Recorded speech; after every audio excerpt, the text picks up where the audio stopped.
ธรรมะเป็นความจริงของชีวิตธรรมะเป็นความจริงของโลกธรรมะเป็นมรดกสมบัติของโลกธรรมะ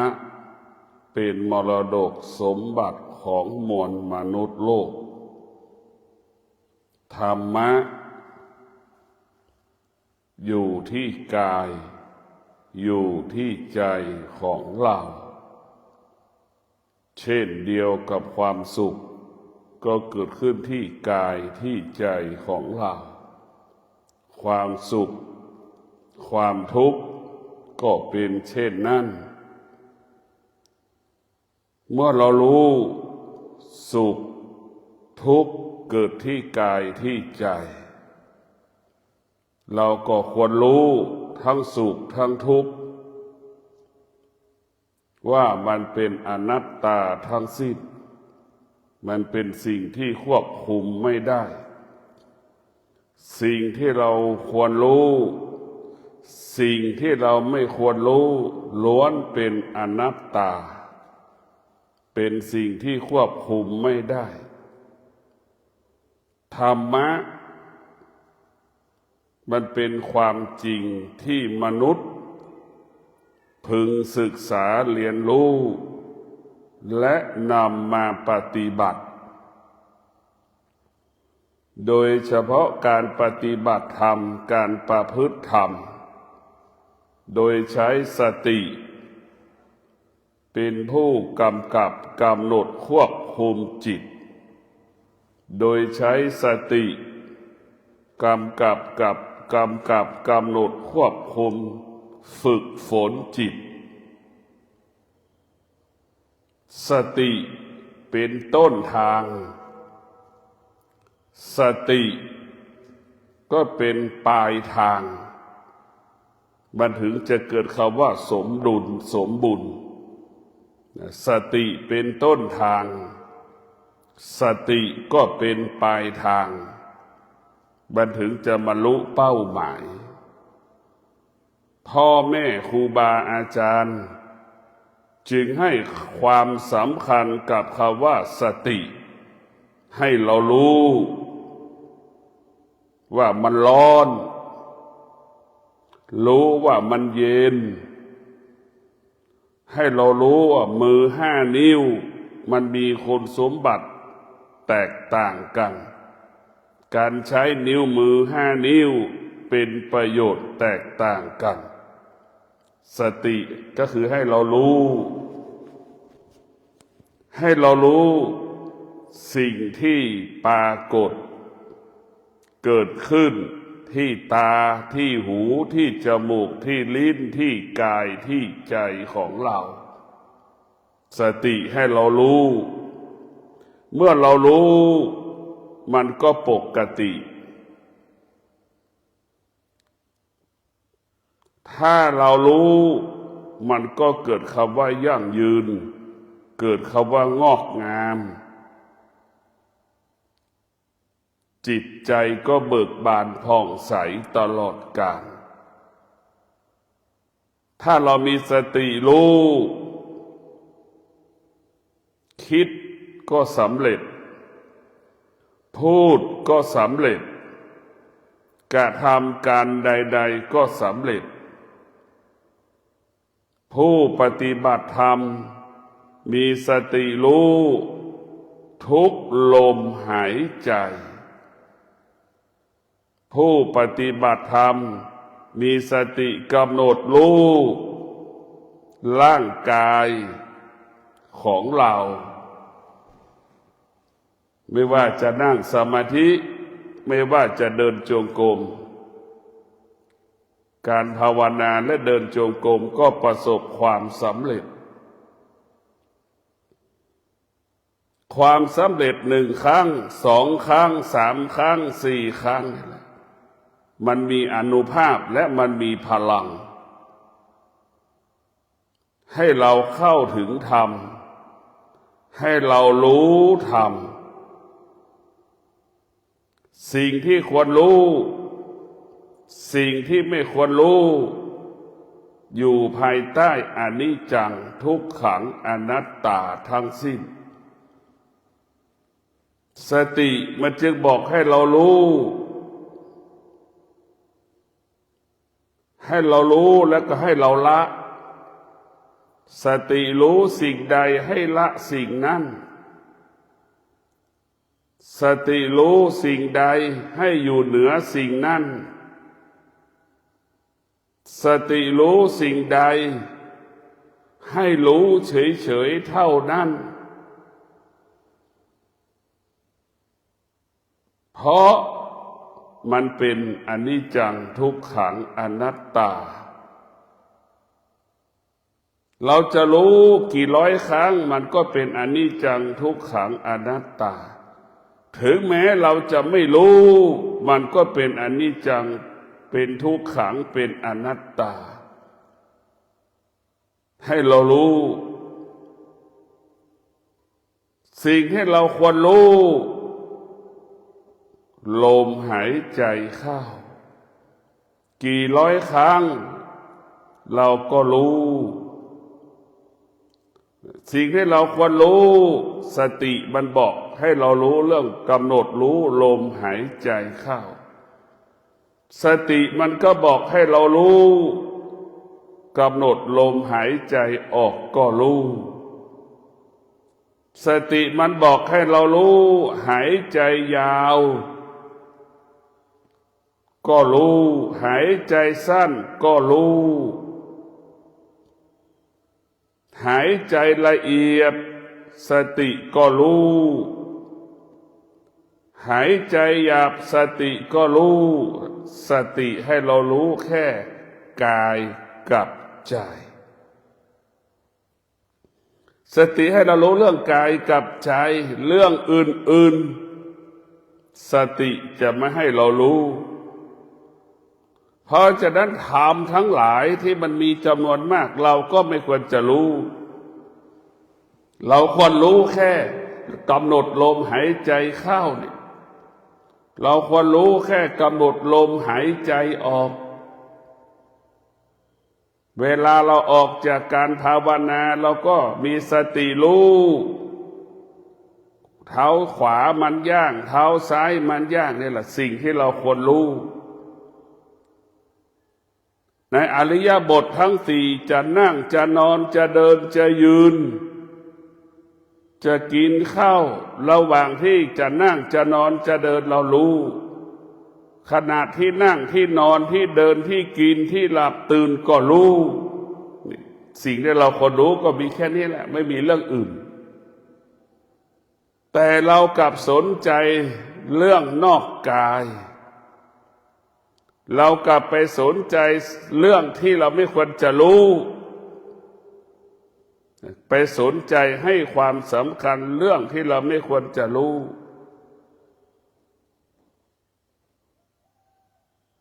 เราให้ความสำคัญเรื่องธรรมชาติเหนือกว่าธรรมะ 99% เรารู้เรื่องธรรมชาติมากกว่าธรรมะเรารู้เรื่องธรรมะไม่เกิน 5%ส่วนมากเราจะไปรู้เรื่องธรรมชาติชีวิตเราจึงผิดธรรมชาติเพราะเราเข้าไปยึดติดธรรมชาติระบบของธรรมชาติปกติของธรรมชาติมันเปลี่ยนแปลงเป็นสิ่งที่ควบคุมไม่ได้ตั้งแต่ร่างกายของเราเป็นต้นไปวันนั้นเราเป็นทารกแรกเกิดบัดนี้เราเป็นหนุ่มเป็นสาวเป็นพ่อเป็นแม่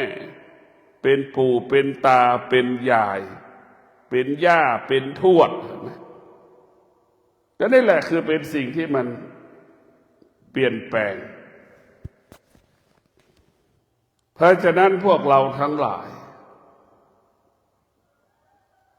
สตินี่มันมีความสำคัญพ่อแม่ครูบาอาจารย์ผู้ปฏิบัติธรรมเนี่ยจะต้องได้ยินคำว่าสติแท้ทุกวันสติมันเปรียบเสมือนลมหายใจเข้าออก ข้าวเราไม่ได้กินก็ได้ เราไม่กินข้าว7 วันก็ได้แต่เราไม่มีสติไม่ได้เราจะได้กินข้าวก็เพราะสติเราไม่ได้กินข้าวก็เพราะเราขาดสติเราจะรู้ก็เพราะสติเราไม่รู้ก็เพราะเราขาดสติสติมาเป็นต้นทางและปลายทางเรียกว่าต้นทางกลางทางปลายทางนั่นแหละต้นน้ำกลางน้ำปลายน้ำที่ภาษาเขาพูดนั่นแหละสติก็เป็นเช่นนั้นต้นทางกลางทางปลายทางสติไม่จะกำกับกำหนดควบคุมจิตของเราสติกำกับกำหนดควบคุมฝึกฝนจิตใจของเราให้รู้เรื่องธรรมะให้รู้เรื่องธรรมชาติให้รู้ทั้ง2 อย่างให้รู้ว่าธรรมชาติมันเปลี่ยนแปลงหรือธรรมชาติมันเป็นเหตุให้เกิดความทุกข์นี่เราก่อนละเรารู้ว่าธรรมชาติเป็นผู้ที่ทำลายชีวิตเราก่อนละเรารู้ว่าธรรมะเป็นผู้สร้างชีวิตธรรมะเป็นผู้เปลี่ยนแปลงชีวิตธรรมะทำให้กายและใจสงบเรารู้ก็เราก็ยึดถือยึดมั่นพระธรรมมาเป็นหลักดังคำว่าไม่มีที่พึ่งใดเป็นที่พึ่งอันประเสริฐไม่มีแต่ธรรมะของพุทธเจ้าเป็นที่พึ่งอันประเสริฐตนและเป็นที่พึ่งแห่งตนใช้ความอดทนเป็นที่พึ่งของตนใช้วิริยะภาคเพียรเป็นที่พึ่งของตนใช้อุเบกขาเป็นที่พึ่งแห่งตนใช้ปัญญาเป็นที่พึ่งแห่งตนเนี่ยคือธรรมะเป็นที่พึ่งอันประเสริฐของชาวโลกไม่มีที่พึ่งใดประเสริฐกว่าธรรมะไม่มีความเป็นจริงมันก็เป็นเช่นนั้นแต่เรากลับไปเชื่อธรรมชาติว่าเป็นที่พึ่งของเราไปพึ่งแม่ได้เป็นธรรมชาติพ่อก็เป็นธรรมชาติลูกก็เป็นธรรมชาติพ่อแม่สามีภรรยาลูกปู่ย่าตายายย่าและทวดเป็นธรรมชาติสิ่งเหล่านี้มันเกิดการเปลี่ยนแปลงตลอดเวลาสิ่งเหล่านี้มันเกิดการเปลี่ยนแปลงสิ่งเหล่านี้เป็นสิ่งที่กำหนดไม่ได้ควบคุมไม่ได้ถ้าเราไปยึดติดมันเมื่อไหร่ความทุกข์ปรากฏขึ้นทันทีเสียใจเกิดขึ้นทันทีเพราะเราเข้าไปยึดติดแม้กระทั่งความเจ็บป่วยที่มันปรากฏขึ้นที่กายเราเข้าไปยึดติดมันก็เป็นทุกข์ทันทีความคิดที่เราคิดความคิดที่เขาคิดเราได้ยินได้รับรู้เราไปยึดติดก็เป็นความทุกข์ทั้งสิ้นและเป็นความทุกข์ทั้งสิ้นเพราะเราเข้าไปเพราะฉะนั้นธรรมะของพุทธเจ้าก็คือตัวสติให้เรารู้เช่นรู้ว่าเป็นไฟมันร้อนเนี่ยเราก็จะไม่จับไฟเหล็กที่มันแดงๆไปเผาไฟไม่มีใครจะไปจับมันได้เพราะมันรู้คนรู้ว่าไฟมันร้อนรู้แล้วก็เข้าถึงสิ่งที่เรารู้นี่แหละเราถึงจะละสิ่งที่เรารู้ได้เช่นละธรรมชาติกิเลสมันก็เป็นธรรมชาติราคะมันก็เป็นธรรมชาติความอยากมันก็เป็นธรรมชาติถ้าเรารู้แล้วก็เข้าถึงสิ่งที่เรารู้เราจะละเราจะวางเราจะปล่อยดังพ่อแม่ครูบาอาจารย์ว่ารู้ด้วยปัญญาละวางแล้วปล่อยแต่ทุกวันนี้มันรู้เฉยๆมันละไม่ได้มันวางไม่ได้มันปล่อยไม่ได้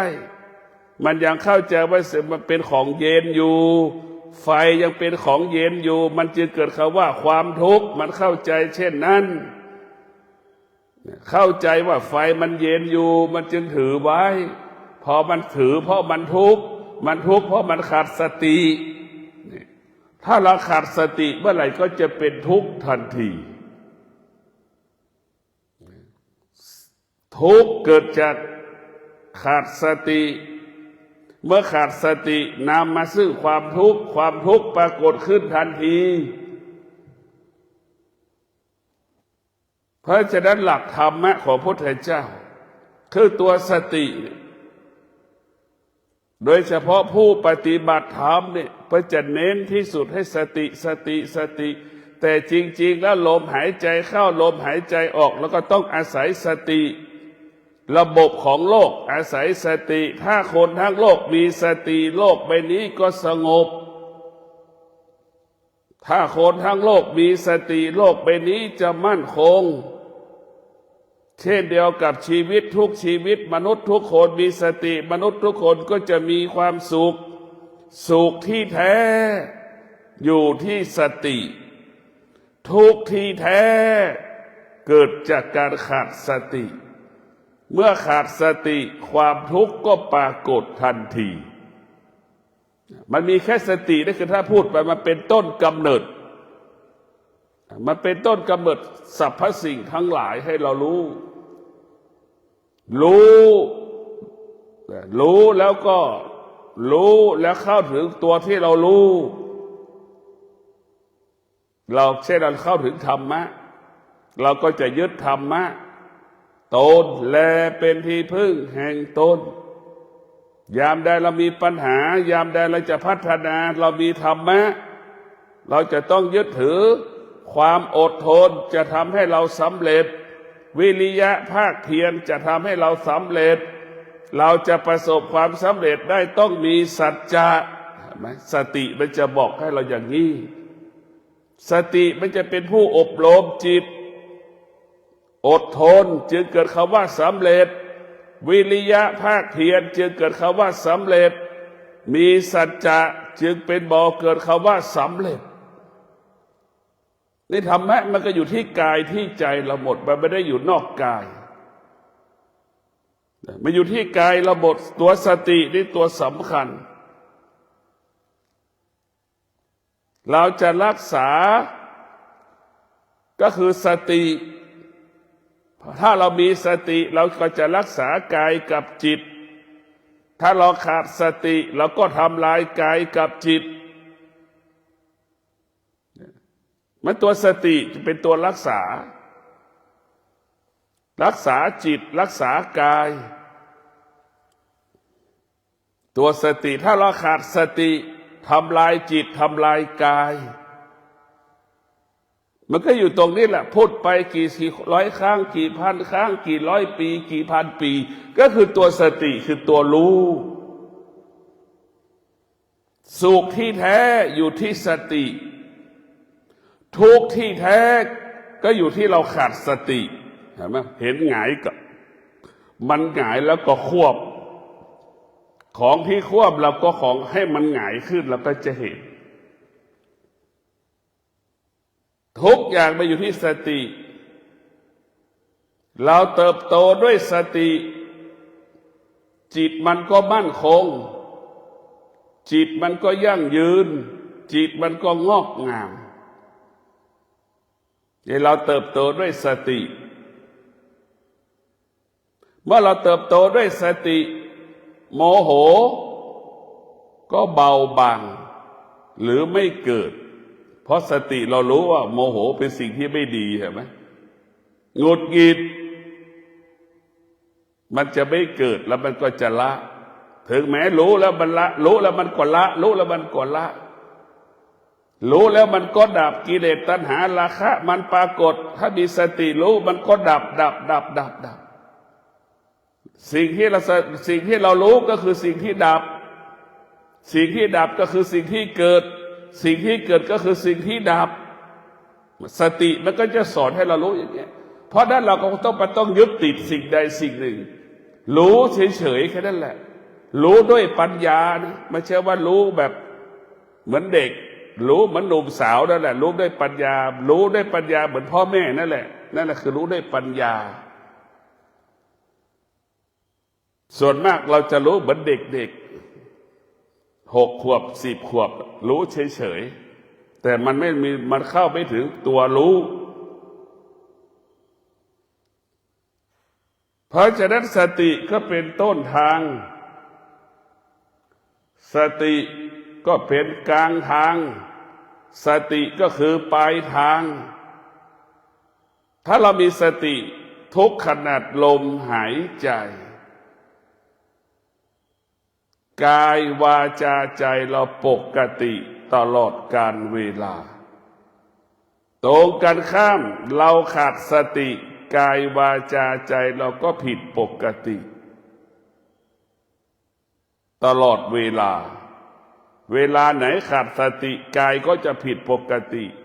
วาจาก็ผิดปกติใจก็จะผิดปกติทันทีเพราะนั้นตัวสติก็คือตัวหยุดยั้งยับยั้งธรรมชาติเช่นกิเลสเป็นธรรมชาติหยุดยั้งยับยั้งความโลภความโกรธความหลงนี่คือตัวสติหยุดให้ไม่ให้เราไปยึดติดให้เราหนีให้เราถอยให้เราถอนออกห่างๆไม่ให้เราเข้าใกล้หรือความโลภความโกรธความหลงมันจะเกิดขึ้นที่ตาเราก็จะมีสติหยุดมันไม่ตอบสนองมันคือเราไม่ตอบสนองมันเราไม่คอยตามมันเรามีสติเราจะไม่แสดงอาการดีใจได้เสียใจกับมันเรามีสติคือตั้งมั่นเหมือนเราตั้งมั่นว่าหมามันจะวิ่งมาเห็นไหมหมามันจะกัดเราก็สงบนิ่งหมาเหล่านั้นก็หยุดทันทีมันไม่กล้าวิ่งพอเราไปตอบสนองเมื่อไหร่มันเห่าแล้วเราวิ่งหนีใช่ไหมมันก็จะกัดเราทันทีนี่รู้แล้วเรามีสติในการรู้หมาตัวนั้นจะไม่กัดเรากลัวแล้วจนขาดสติหมาเห่าแล้วเราก็จะวิ่งหนีเห็นไหมหมาตัวนั้นมันก็จะกัดวิ่งกัดเราทันทีนะเพราะเราไปตอบสนองมันแต่ตัวสติเราไม่ตอบสนองสิ่งที่เรารู้เห็นไหมหมามันจะไม่กัดเราหมามันก็จะอยู่นิ่งๆท้ายสุดหมามันก็จะไปเองเพราะมันรู้ว่าเรารู้มันน่ะมันรู้ว่าเรารู้มาแล้วมันยังรู้อีกว่าเราอยู่เหนือมันอีกแล้วท้ายสุดหมามันก็ไม่มากัดเราหมามันก็ไปเองหมามันก็รู้อีกว่าเรากลัวมันเห็นไหมเราวิ่งหนีเรากลัวมันรู้แล้วว่าจิตคนน่ะมันอยู่ใต้จิตของหมามันรู้ว่าจิตเราอ่อนแอมันจึงจะวิ่งไล่กัดเราเห็นไหมสภาพจิตมันยังรู้จิตเลยจิตหมากับจิตมนุษย์มันยังเท่าทันกันตัวสติเนี่ยมันจะรู้เหมือนกันธรรมะจะเป็นของสัตว์เห็นไหมพระเจ้าใช้สัตว์โลกเนี่ยใช้ศัพท์คำว่าสัตว์โลกมันเป็นเรื่องของสัตว์ด้วยไม่ใช่เรื่องของมนุษย์ธรรมะมันไม่ใช่เรื่องของมนุษย์มันเป็นเรื่องของสัตว์แม้กระทั่งสุนัขที่เราพูดเมื่อกี้หมามันรู้ว่าเราอยู่ใต้อำนาจแบบนั้นมันก็จะกัดเราดีเพราะเราวิ่งเห็นไหมเรารู้ว่าเราจิตเราอ่อนกว่ามันก็จะวิ่งไล่กัดเราทันทีนั่นแหละมันรู้มันจะกัดเรามันเห่าหอนเรารู้มันจะวิ่งมาหาเรามีสติเรานิ่งสงบเนี่ยมันก็รู้ว่าเราอยู่เหนือมันเห็นไหมมันรู้ว่าเราอยู่เหนือมันท้ายสุดมันก็หนีจากเราไปนี่แหละคือตัวรู้ตัวสติคนหนึ่งวิ่งคนหนึ่งยืนนิ่งเห็นไหมมันแตกต่างกันสัตว์มันก็รู้ว่าเราตกอยู่ใต้อำนาจของมันสัตว์มันก็รู้ว่าเราอยู่เหนืออำนาจของมันเห็นไหมมันก็รู้มีสติรู้แต่สัตว์อาจจะไม่รู้มันพูดไม่ได้แต่มันรู้ของมันเพราะฉะนั้นพวกเราต้องพิจารณารู้ตาม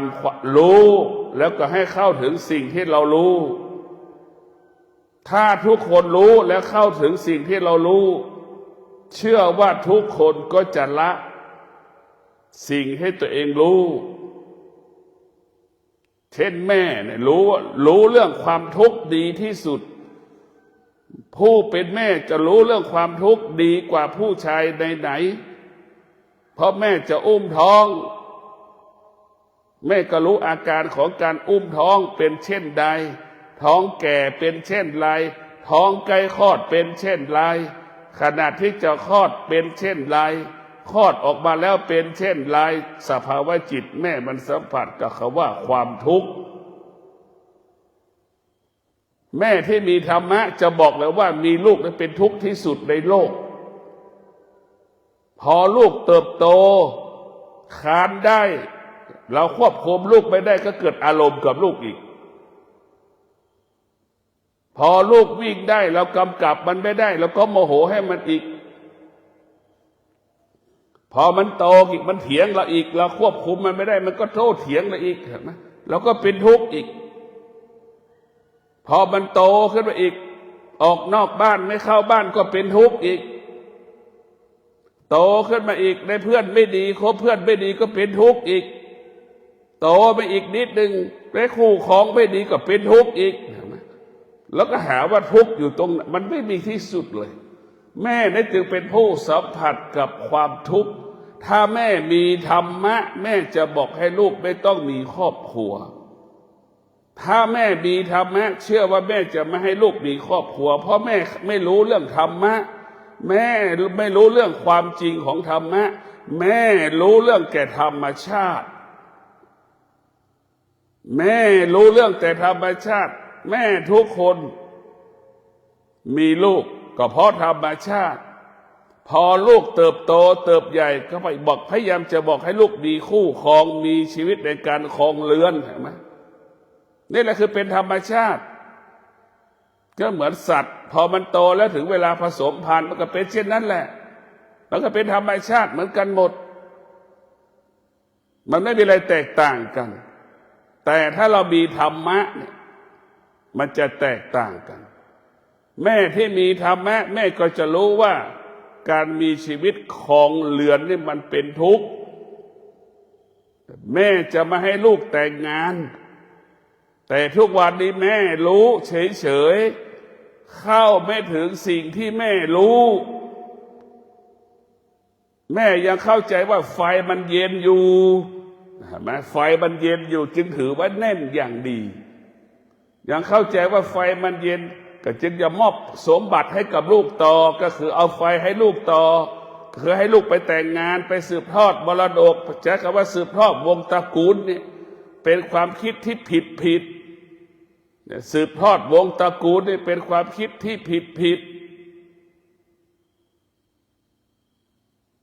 แม่ก็เลยให้ลูกไปแต่งงานนั่นคือเป็นหลักของธรรมชาติแล้วก็เอาไฟให้ลูกต่อครับพอลูกแต่งงานอีกคำว่าแม่มันก็เป็นทุกข์สืบกันมาจนถึงปัจจุบันเห็นไหมถ้าแม่มีสติรู้เข้าถึงความจริงว่าการมีชีวิตในการครองเรือนเหมือนเราอยู่ใกล้กองไฟเนี่ยไม่มีใครแต่งงานถ้าแม่เข้าใจว่าผัวของเราสามีของเรามันเป็นไฟเราจะไม่แต่งงานแต่เราเข้าใจว่าเป็นของหอมเห็นไหมนี่แหละคือเราเข้าใจผิด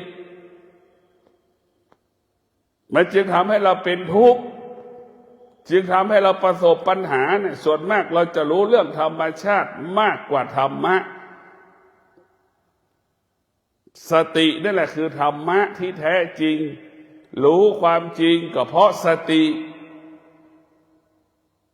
จะเข้าถึงความจริงก็เพราะสติตัวรู้เนี่ยคือตัวสำคัญที่สุดสติก็ให้เรารู้อะไรก็รู้อริยบททั้งสี่นั่งรู้เดินรู้จะกินจะนอนจะเดินรู้หมดรู้ในอริยบททั้งสี่รู้ลมหายใจเข้ารู้ลมหายใจออกรู้หมดนี่แหละคือเรารู้เพราะฉะนั้นตัวสติตัวรู้นี่สำคัญที่สุดเราไม่ต้องไปสนใจเรื่องอื่นเลยพระธรรม80,000เราไม่ต้องไปสนใจแค่สติรู้ก็พอแล้วรู้ความจริงเนี่ยสติรู้ความจริงถ้าเราไม่มีสติเราไม่รู้ความจริงเราเข้าไม่ถึงความจริง ไฟมันร้อนทุกคนก็จะทิ้งหมดแต่ทุกวันเนี่ยมันรู้เฉยๆมันก็เลยอยู่กับความทุกข์ละความทุกข์ไม่ได้เพราะมันขาดสติมันเข้าไปถึงความจริงนะวันนี้ยังเข้าใจว่าขี้เป็นของหอมอยู่ในทุกวันเนี่ยแต่มันจะเกิดความทุกข์ทุกวันเห็นไหมถ้าเรามีสติรู้สติสมบูรณ์เนี่ยเราจะเข้าถึงความจริงเดี๋ยวเราจะเข้าถึงความจริงเราจะอยู่กับความเป็นจริงได้อย่างงดงามได้อย่างมีความสุขธรรมะของพระพุทธเจ้าโดยเฉพาะพ่อแม่ครูบาอาจารย์ผู้ปฏิบัติธรรมจะสอนให้เรามีสติ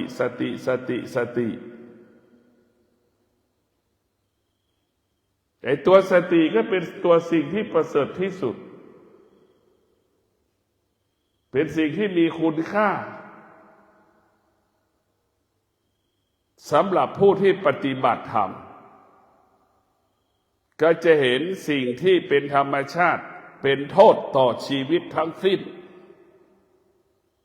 คนที่ขาดสติยังเห็นธรรมชาติเป็นสิ่งที่งดงามคนที่ขาดสติเข้าใจ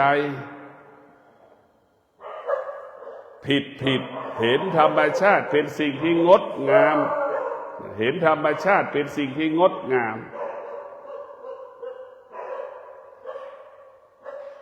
เห็นธรรมชาติเป็นสิ่งที่งดงามคนที่มีธรรมะก็จะมีเห็นธรรมนี่แหละเป็นสิ่งที่พึ่งที่ได้เป็นที่พึ่งอันประเสริฐจะไม่พึ่งพาธรรมชาติจะไม่พึ่งเทวดาองค์ไหนนะพระพุทธเจ้าจึงบอกว่าธรรมะเป็นที่พึ่งอันประเสริฐไม่มีที่พึ่งใดเป็นที่พึ่งอันประเสริฐเหนือกว่าธรรมะไม่มีไม่ว่าศาสดาองค์ไหนจะประสบความสำเร็จได้ศาสดาทุกศาสนาก็ประกอบไปด้วยสติสัจจะวิริยะขันติสติสัจจะวิริยะขันติเป็นต้นกำเนิดคำว่าความสำเร็จเป็นต้นกำเนิดคำว่าความสำเร็จสติสัจจะขันติวิริยะเนี่ยเป็นต้นกำเนิดคำว่าความสำเร็จผู้จะบรรลุธรรมก็ต้องประกอบด้วยสติสัจจะวิริยะขันติชาวบ้านจะประสบความสำเร็จในการประกอบอาชีพจะเป็นต้องมีสติสัจจะวิริยะขันตินักวิทยาศาสตร์สร้างยานอวกาศไปสู่อวกาศดวงดาวต่างๆประสบความสำเร็จได้ก็เพราะสติสัจจะวิริยะขันติเป็นต้นกำเนิดคำว่าความสำเร็จอยู่ตรงที่นี่หมดมันอยู่ที่กายอยู่กับที่ใจเราหมดมันไม่ได้อยู่ที่ว่าเราจะต้องมีรถหรือไม่มีรถมันไม่ได้เกี่ยวกันเลยเพราะฉะนั้นธรรมะเนี่ยเป็นเครื่องมือที่ดีที่สุดธรรมะนี่แหละเป็นสิ่งที่ประเสริฐที่สุดเราจะมีธรรมะเราต้องมีสติมันก็จะบอกให้เราดำรงตนด้วยศีลดำรงตนด้วยสมาธิดำรงตนด้วยปัญญาเราจะเข้าถึงความจริงได้ประกอบไปด้วยศีลสมาธิปัญญาเนี่ยเหมือนแสงสว่างส่องทางให้เราไปดูเข้าถึงความจริงศีลสมาธิปัญญาก็เปรียบเสมือนอาวุธวัสดุคารุภัณฑ์เช่นคนจะไปขุดแร่ไปขุดอัญมณีมันก็เป็นอาวุธเป็นเครื่องมือที่จะไปหาอัญมณีเป็นเช่นนั้นอัญมณีก็คือธรรมะเนี่ยก็เป็นเช่นนั้นทุกอย่างอยู่ที่ตัวสติให้เรามีสติรู้กายก็ปกติใจก็ปกติกายวาจาใจเราปกติเมื่อเรามีสติมันก็บอกว่าทำความดีด้วยกาย ทำความดีด้วยวาจาทำความดีด้วยใจทำความดีด้วยกายดำรงตนด้วยศีลทำความดีด้วยด้วยจิตใจของเราก็ด้วยสมาธิกายกับจิตมันต้องอาศัยสมาธิปัญญานี่จะเป็นผู้ปรับปรุงเปลี่ยนแปลงแก้ไขให้กายกับจิตมันให้เรารู้เพราะฉะนั้นอยากให้พวกเรามีสติรู้ว่าความสุขที่แท้จริงอยู่ที่สติความทุกข์ที่แท้จริงอยู่ที่ขาดสติเราจะบรรลุเป้าหมายอยู่ที่สติเป็นต้นทางปกติถ้าเราขาดสติมันก็ผิดปกติปลายทางมันก็ผิดปกติเช่นเราตื่นนอนมาทุกครั้งเรามีสติล้างหน้าเสร็จแล้วเราจะไปไหว้พระนั่งสมาธินี่แหละนี่คือตัวสติให้เราตื่นสติให้เราเป็นผู้รู้สติของเราให้เราเป็นผู้รู้ให้เราตื่นให้เราเป็นผู้รู้ให้เราตื่นต่อเหตุการณ์ต่างๆปัญหาต่างๆที่มันปรากฏเกิดขึ้นกับชีวิตของเราแต่ละการเวลาธรรมะของพระพุทธเจ้าจึงได้ชื่อว่าเป็นความจริงของโลกธรรมะของพระพุทธเจ้าจึงได้ชื่อว่าเป็นความจริงของชีวิตมนุษย์โลกมนุษย์เกิดมาพร้อมกับธรรมะเกิดมาพร้อมกับมนุษย์ธรรมะจึงเป็นสมบัติของกายของใจถ้าเราเกิดมาแล้วเราศึกษาเรียนรู้เราก็รู้ว่าธรรมะอยู่ที่กายที่ใจถ้าเราเกิดมาแล้วเราไม่รู้เราไม่ได้ศึกษาเรียนรู้เราก็ไม่รู้เรื่องธรรมะเราก็จะรู้เรื่องแต่ธรรมชาติสุขก็เป็นธรรมชาติทุกข์ก็เป็นธรรมชาติร้องไห้เสียใจเป็นธรรมชาติการพลัดพรากก็เป็นธรรมชาติเช่นนี้เป็นเหมือนกันหมดเพราะมันจะแตกต่างรู้เรื่องธรรมชาติมีแต่คำว่าเสียใจไม่สบายใจรู้เรื่องธรรมมีแต่คำว่าสงบกายสงบใจสุขกายสุขใจก็ขอฝากให้ท่านทั้งหลายได้โปรดพินิจพิจารณาเอาหลักธรรมคำสอนของพระพุทธเจ้ามาเป็นหลักกำกับกำหนดควบคุมกายวาจาใจให้มั่นคงให้ปลอดภัยให้ยั่งยืนให้งอกงามด้วยศีลสมาธิปัญญาขอเจริญพร